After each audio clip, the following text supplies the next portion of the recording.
बस मीनू चिड़िया के वहाँ से जाते ही कालू कौवा उस घर के पास आता है और उस घर पर जोर जोर से उछलने लगता है। सारे पक्षी ये देखकर कालू कौवे पर बहुत ज़्यादा गुस्सा होते हैं और सारे पक्षी फौरन से कालू कौवे के पास जाते हैं।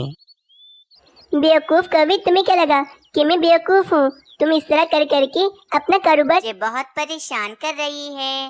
मुझे तो समझ में नहीं आ रहा कि वे ताकतवर चील मुझ में क्यों मिल रही थी।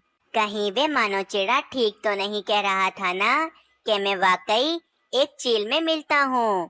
परंतु ऐसा कैसे हो सकता है? मैं तो एक चिड़िया का बच्चा हूँ, परंतु मैंने तो आज तक अपने आप को कभी देखा ही नहीं है कि मैं कैसा दिखता हूँ। जब मैं छोटा था तो मेरी मम्मा ने मुझे बताया था कि मुझे अपने आप को कभी भी देखना हो तो मैं पानी के पास चला जाऊं। मैं अपने आप को आसानी से देख सकता हूँ। मैं कल सुबह होते ही अपने जंगल के पास वाली नदी के पास चला जाऊंगा। ये कहकर बबलू चील भी आराम से सो जाता है। अगली मानो चिड़ा भी काफी ज्यादा उदास हो जाते हैं।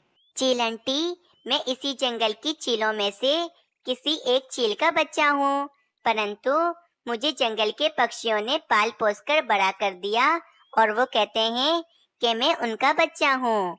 लेकिन अब मैं जान चुका हूँ कि मैं एक चिड़िया का बच्चा नहीं बल्कि मैं एक चील का बच्चा हूँ। मेरी सच्चाई इतने सालों तक मुझसे छुपा कर रखी और मुझे धोखा दिया। अब मैं उन पक्षियों से अपना बदला लेना चाहता हूँ। अरे वाह, इसका मतलब तुम तो जानते होगे कि जंगल के पक्षियों के नन्हे नन्हे बच्चे कहाँ रहते हैं। मैं बस कुछ ही देर के बाद जंगल के पक्षियों पर हमला करने ही वाली हूँ। तुम मेरे साथ ही चलना और मुझे नन्हे नन्हे पक्षियों के घोंसले बता देना। अरे वाह चील आंटी, मैं आपकी जरूर मदद करूँगा, परंतु आप मीनू चिड़िया और मानो चिड़े को भी पकड़ लीजिएगा।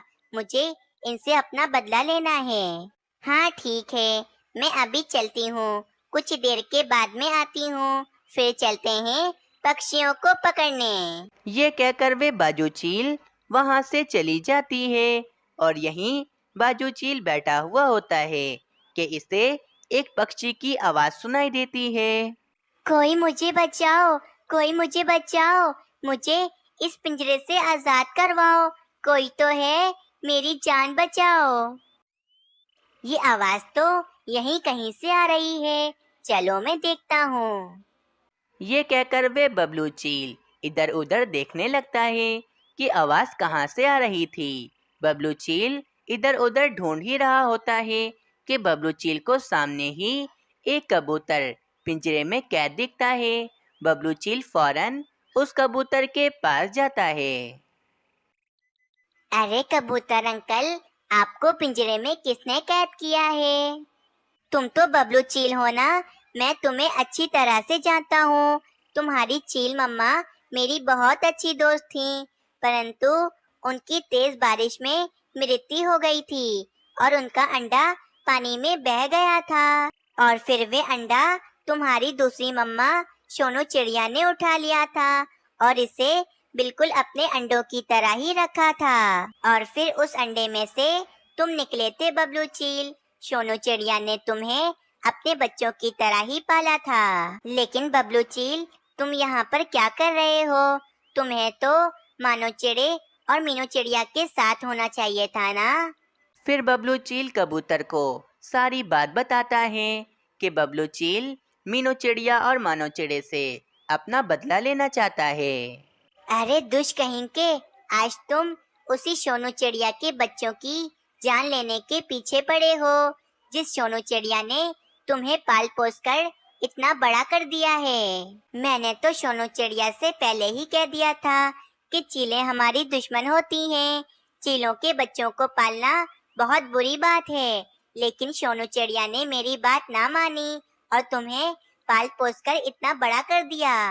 कबूतर की बात सुनकर बबलू चील काफी ज्यादा उदास हो जाता है और उसके समझ में आ जाती है कि वे मीनू चिड़िया और मानो चिड़े के साथ बिल्कुल गलत कर रहा था। बबलू चील, मुझे तो इन दुष्ट चीलों ने कैद किया हुआ है और आज शाम को ये चीलें मुझे मारकर खाने वाली हैं। तुम मुझे यहाँ से आजाद करवा दो। कबूतर अंकल, आपने तो मुझे मेरी सारी सच्चाई बताई है और आप तो मेरी मम्मा के दोस्त भी हैं। आपकी मदद करना तो मेरा फर्ज बनता है।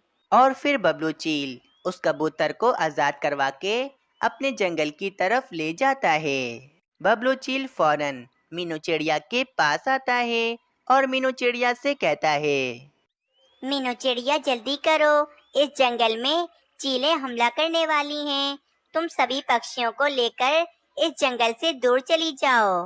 बबलू चील की बात सुनकर मीनू चिड़िया जल्दी जल्दी सभी पक्षियों को जमा करके जंगल से दूर ले जाती है। कुछ ही देर के बाद बाजू चील जंगल पर हमला करने के लिए आ जाती है। चील के बच्चे, ये जंगल के सारे पक्षी कहाँ चले गए? यहाँ पर तो कोई भी पक्षी दिखाई नहीं दे रहा है।